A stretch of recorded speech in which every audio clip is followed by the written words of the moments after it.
दिल्ली वासियों के लिए आज नया मेयर मिलने का इंतजार खत्म हो सकता है। एमसीडी चुनावों के बाद भाजपा और आम आदमी पार्टी के बीच लगातार घमासान देखने को मिल रहा है।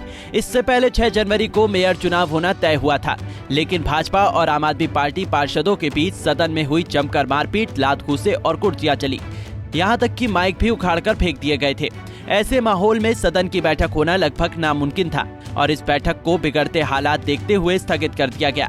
इसके बाद दिल्ली के उपराज्यपाल वीके सक्सेना ने मेयर चुनाव की अगली तारीख 24 जनवरी तय की थी।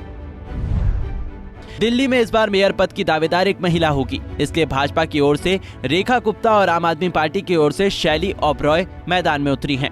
वहीं डिप्टी मेयर पद के लिए आम आदमी पार्टी की तरफ से आले इकबाल और भाजपा की ओर से कमल बाकरी मैदान में हैं। अगर आज मेयर चुनाव बिना किसी अड़चन या हंगामे के हो गए तो दिल्ली को 10 साल बाद एक महिला मेयर मिलेगी। साल 1958 में एमसीडी का गठन होने के बाद उसी साल पहली बार एमसीडी चुनाव हुए थे और उस समय स्वतंत्रता सेनानी अरुणा असफ अली दिल्ली की पहली मेयर बनी थी। साल 2011 में लॉ स्कॉलर रजनी अब्बी एमसीडी के 3 हिस्सों में बंटवारे से पहले दिल्ली की आखिरी महिला मेयर बनी थी। बता दें कि साल 2012 में कांग्रेस की शीला दीक्षित सरकार ने एमसीडी को 3 हिस्सों में बांट दिया था। इस बंटवारे के बाद नॉर्थ दिल्ली यानी एनडीएमसी, साउथ दिल्ली यानी एसडीएमसी और ईस्ट दिल्ली यानी ईडीएमसी नगर निगम बनाए गए थे। इन सभी का अपना एक मेयर होता था, मतलब दिल्ली में एक मेयर की जगह 3 मेयर हो गए थे। हालांकि पिछले साल इन तीनों क्षेत्रों को एक बार फिर से एक कर दिया गया और दिल्ली नगर निगम दोबारा अस्तित्व में आ गया। उत्तरी दिल्ली के पूर्व मेयर और भाजपा के वरिष्ठ नेता जयप्रकाश ने कहा है कि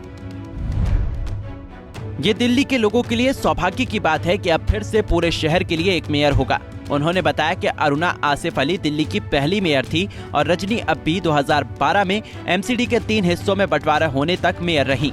अब 10 साल बाद फिर से एक महिला मेयर होंगी। एमसीडी के सदन का कार्यकाल 5 साल का होता है, लेकिन मेयर का कार्यकाल सिर्फ 1 साल के लिए होता है। एमसीडी एक्ट के तहत पहले साल महिला पार्षद को मेयर चुने जाने का प्रावधान है, जबकि डिप्टी मेयर के मामले में कोई ऐसा नियम नहीं है। इसके बाद दूसरे साल मेयर का पद सामान्य होता है, जिसमें कोई भी पार्षद को मेयर चुना जा सकता है।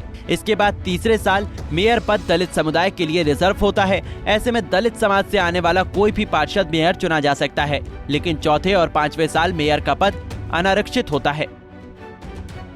आपको बता दें कि 250 सीटों में इस बार आम आदमी पार्टी ने 134 वोट जीतकर चुनाव जीता है और एमसीडी ने भाजपा के 15 साल के शासन को खत्म कर दिया है। इस बार एमसीडी चुनाव में भाजपा को 104 वोटों से जीत मिली थी और कांग्रेस सिर्फ 9 सीटों पर ही जीत हासिल कर सकी थी। दिल्ली मेयर चुनाव से पहले सदन की कार्रवाई जारी है। इसी प्रक्रिया के दौरान ही बीजेपी पार्षदों ने सदन में जय श्री राम के नारे लगाए। 6 जनवरी को सदन में हंगामे को देखते हुए इस बार सुरक्षा के कड़े इंतजाम भी किए हुए हैं। Bureau report, Punjab Kesari TV. हमसे जुड़े रहने के लिए हमारे YouTube चैनल को सब्सक्राइब करें और नई वीडियो की नोटिफिकेशन के लिए बेल आइकॉन को दबाएं।